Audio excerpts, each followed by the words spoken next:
Yo, what's up guys, welcome back to the channel, and on today's video we're looking at probably the most polarizing shoe out there right now. Guys, in this video I'm going to be talking about the Mizuno Wave Rebellion Pro 3. Let's get into it. Before we get started, I do just want to say that this video is in partnership with my friends over at Roadrunner Sports. Now, the Mizuno Wave Rebellion Pro 3 was sent to me for the purpose of review. However, no one at Roadrunner Sports has told me what to say. They don't have any editorial privileges, and all the thoughts and opinions are my own. With that said, you're going to be able to pick up a pair of the Mizuno Wave Rebellion Pro 3 from Roadrunner Sports for $250. And I'm just happy to see that they haven't raised the price, even though they keep improving the shoe. And yes, there are improvements over the Wave Rebellion Pro 2 and the Wave Rebellion Pro. So let's jump right in and let's talk about specs. Because technically speaking, the Wave Rebellion Pro 3 has 39.5mm in the heel, 35.5 in the forefoot for a 4mm drop. Now, look, unless you are blind, you can probably see that that looks like a little more than 39.5mm in the heel. However, you also know, and unless you've been living under a running shoe rock, that Mizuno has incorporated this big heel wedge to get around the World Athletic Standards. Now, the World Athletic Standards say that a shoe that is used in competition for road races can't have more than 40mm of stack height at 12% in from the heel. So at 12% in from the heel, we are still within this area of the wedge. So somewhere around here, which is I guess 12.5%, that is 40mm. Now when you keep coming down at the thickest part of the shoe, I think I've seen people have measured this at 61mm. So you have a lot more than what the spec sheet actually shows. And the Wave Rebellion Pro 3 is like, it's a perfect reason why we need to look a little deeper at a shoe rather than just what the spec sheet says. Now, Mizuno claims that in a US men's size 9, the Wave Rebellion Pro 3 will tip the scale at 7.7 ounces or 218 grams. However, in my size, a US men's size 13, it tips the scale at 9.5 ounces or 270 grams. Now, the good thing is that, at least in my size, the Wave Rebellion Pro 3 this year is 6 grams less than the Wave Rebellion Pro 2 was in my size last year. Now, you're probably wondering, like, what am I going to compare this to? Well, I'm going to compare it to what I have on hand. So, first of all, we've got the Nike Alpha Fly 3. Now, the Alpha Fly 3 has 40 in the heel, 32 in the forefoot for an 8mm drop, and this weighs in at 265 grams. So, in my size, the Alpha Fly 3 is only 5 grams less than the Wave Rebellion Pro 3, and there isn't really much of a difference. However, the Alpha Fly 3 is a little more expensive. I think it's $275 at the moment. Next up, we have the Endorphin Pro 4. Now, the Endorphin Pro 4 costs a little less, $225. And again, we have 40 in the heel, 32 in the forefoot for an 8mm drop. But in my size, the Endorphin Pro 4 tips the scale at 260 grams. So it's 10 grams less than the Wave Rebellion Pro 3. Okay, next up is the Asics Metaspeed Edge Paris. Now, same price, $250. Now, the Edge Paris has the same stack height in the heel, or technically, at 39.5mm, 34.5 in the forefoot for a 5mm drop. But in my size, the Metaspeed Edge Paris tips the scale at 225 grams. So it's quite a bit less than the Wave Rebellion Pro 3, but honestly, it doesn't get much lighter than the Metaspeed Edge Paris. And also,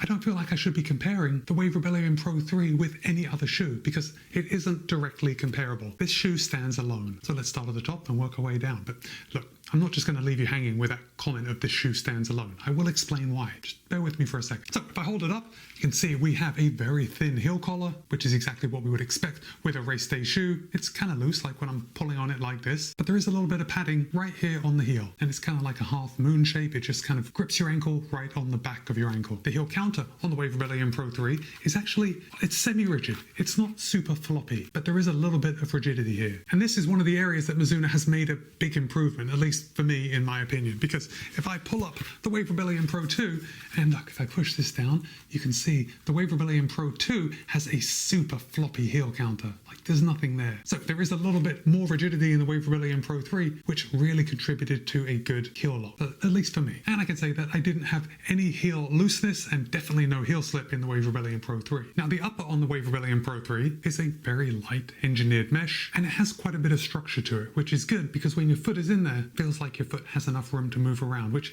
isn't often the case with a race day shoe. I think Mizuno has done really well with this upper. It is extremely breathable. There are very few overlays. Of course, we can see we've got quite a pronounced underlay coming around the toe box, again, just to keep that upper off your foot. A little bit of reinforcement here along the eyelet chain, and oh, they do have that extra hole right at the top of the eyelet chain in case you needed to do the heel lock method. Remember, on the Wave Rebellion Pro 2, I don't know if you can see that, but they didn't have it. So it's good to see that it's there if you need it. Again, I didn't need it. The laces on the Wave Rebellion Pro 3 are a total win. These laces are phenomenal. Now, they're not like technically locking laces, but they do have a nice feel to them. They're very coarse. And when I was tying my shoes, like I did, of course, got a good lockdown across the midfoot, but the laces just felt like they were binding together. And as soon as I tied them, I was confident that they weren't going to come untied when I was out on the run. And yes, I agree. We want them to do one thing, right? We just don't want them to come untied. But I also want the security that I know they're not going to come untied after a long time.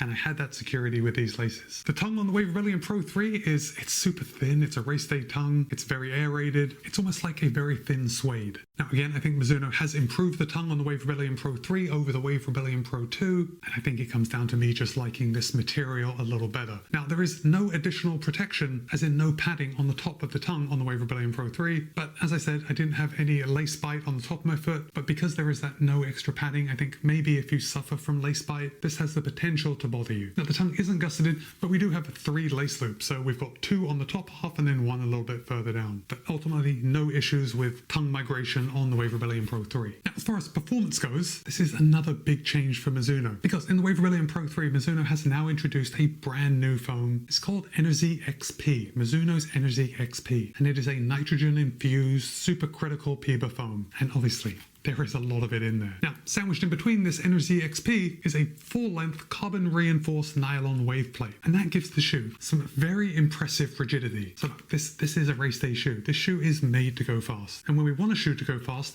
we really want that rigid plate. So when we load it, it will spring back. I mean, this is the Bugatti of running shoes, and I'm going to return to that analogy in just a second. But yes, we've got that new midsole, and if we come down to the outsole, this is not new. It's Mizuno's G3 outsole rubber, and just look at that. We have a full coverage of outsole rubber, which is absolutely phenomenal for a race day shoe. Because unlike I think every one of the competitors that I just showed you earlier, the Wave Rebellion Pro 3 is not going to wear down very quickly. Mizuno's G3 outsole rubber is very resilient, and yeah, if I'm looking at it, unfortunately, I do see a little bit of wear on this heel here, but nothing up on the forefoot. So yeah, I stand by that. I think as far as race day shoes, the Wave Rebellion Pro 3 is going to last longer than average. So let's talk about the user experience of the Wave Rebellion Pro 3. First of all, when you get this in, you're going to put it on your feet and you're going to walk around the house, and you are going to notice immediately that putting on the Wave Rebellion Pro 3 and walking around is like walking in stilts. But I don't mean just walking in stilts. I mean, when you put on a pair of the Wave Rebellion Pro 3, you become Bambi.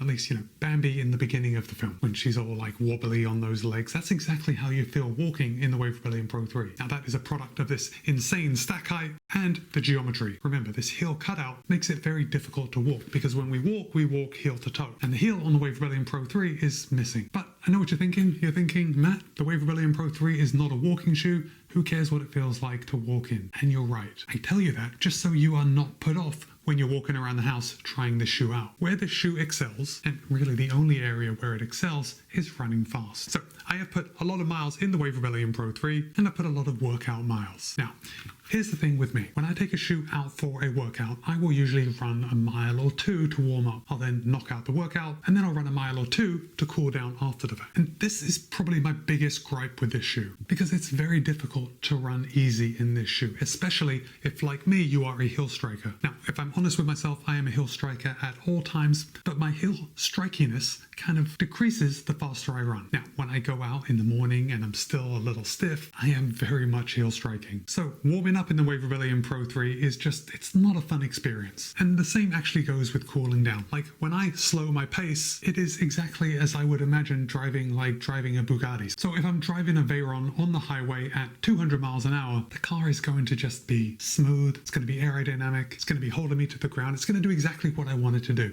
That's the same thing that the Wave Rebellion Pro does at high speed. But when I slow down in my Veyron and I start driving through the neighborhood very slowly, negotiating turns, going over speed bumps, maybe making a U-turn, it's a little less fun. Let's just put it that way. It's a little less fun. And the same is true with the Wave Rebellion Pro 3. When I run slow, when I have to make sharp turns, when I have to go up and down over curbs, the Wave Rebellion Pro 3 almost becomes a burden. Now, there's an easy fix to this, especially with workouts. And I'm sure a lot of you are thinking, it's like, Matt, just go out for a couple miles, maybe in a pair of Wave Skies or Wave Riders. Those are perfectly made for what you want to do when you're warming up and cooling down. Then come back, strap on the Wave Rebellion Pro 3s and just hammer it. Then when you're done, come back, put on some daily trainers, and then go out and finish out your run to cool down. Yes, in an ideal world, that is what I would do, but I don't do it. When I go for a run, I like to get away from the house, and I don't want to spend that extra time changing my shoes. So I have been sucking it up and running easy in the Wave Rebellion Pro 3, at least to warm up and to cool down. So now I've complained about the shoe enough. Let me tell you what it's like to run at tempo pace, to run intervals, and basically to run at race pace, because the Wave Rebellion Pro 3 is an absolute dream to run in when you're running fast,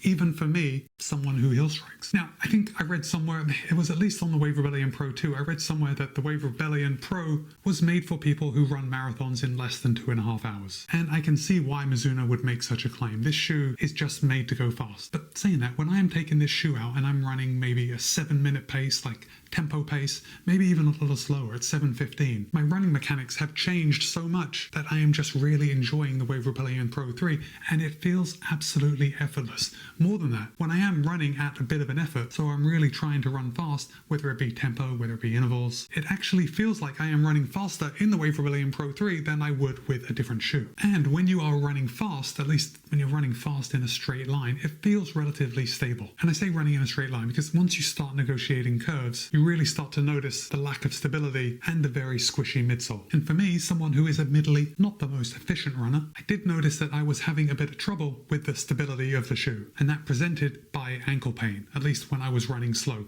I do have to say that I didn't notice any of that ankle pain when I was running at speed. So the speed that this shoe was designed for, the shoe worked perfectly well. But when I started running slow, I just didn't have the support to run at those speeds, and I did feel some ankle discomfort. And basically that's just because my ankles aren't strong enough to handle the lack of stability in the Wave Rebellion Pro 3. I hope that makes sense. Now, I do have to say that that ankle discomfort that I was talking about wasn't an injury, because as soon as I took the shoes off and started walking around, there was no prolonged discomfort. It was only when I was running at easy paces. So you're probably wondering, who is the Wave Rebellion Pro 3 for? And yes, I would agree with Mizuno that this is for very fast runners. So I agree with that label, 2.5-hour marathoner or faster. I think they would really benefit from this shoe. However, I'm not quite ready to pigeonhole the Wave Rebellion Pro 3 into a sub 2:30 marathon. I think the Wave Rebellion Pro 3 is going to work for, well, let me just say, I think it's going to work for any runner that lands midfoot to forefoot naturally. If you are a heel striker, I would probably recommend steering clear of this shoe. However, if you were like looking at it and you're so in love with it because it's just so beautiful, and you want a shoe that is fairly aggressive as far as it's a big stack, it's a very stiff plate, and it really contributes to moving you forward. Like, as far as performance goes, this is everything we want out of a super shoe. If you are like me and you're a heel striker and you don't run 2.5-hour marathons, I still think it would work for you. I just think you need to keep it for those really fast days. Also, me personally, I'm not entirely convinced that this is a marathon shoe for me. I'm just not sure I have the strength in my ankles to wear this shoe for 3 hours and 15 minutes, because there is going to come a time in a marathon where I get tired and my form starts to deteriorate a little bit, and I start wanting to heel strike, like that contact position moves further back. And if I start getting too tired and I start heel striking, then my ankles are going to start to hurt. I'm just not sure. I would love to run in this shoe on a very straight half marathon course. So maybe one turnaround, like out and back, because as I already said, the shoe's a little bit unstable when I start going around corners. But again, that could be a product of my weak ankles. By the way, I didn't know I had weak ankles. I never think of myself as having weak ankles until I ran in this shoe. So take that for what it's worth. So now I want to hear from you. Have you run in the Wave Rebellion Pro, the Wave Rebellion Pro 2, or this, the Wave Rebellion Pro 3? And if you haven't, are you thinking of picking up a pair of these? Drop a comment and let me know. And with that, it's Matt B. This has been my review of the Mizuno Wave Rebellion Pro 3. Be kind, be happy, run well. See you in a couple of days.